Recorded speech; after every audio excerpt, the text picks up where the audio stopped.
Hi friends, जय जगन्नाथ। मु बर्तमान आपण को शुभ सकाल जनावि एवं गोटे वीडियो कर जोड़ा कि ब्लॉग गोटे तैयारी करकि पानी पीवा उपरे देखु मु बर्तमान पानी केमती गरम करसी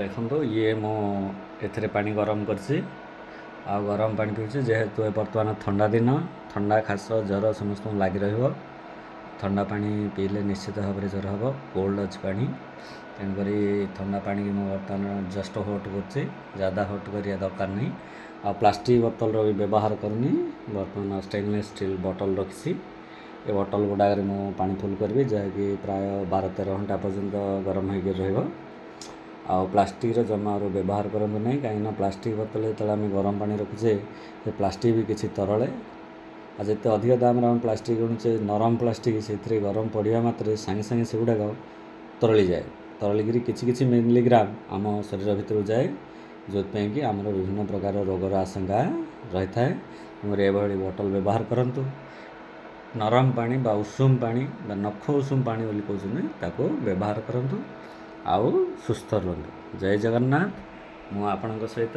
शिवराम पाठी। जय जगन्नाथ। Good bye.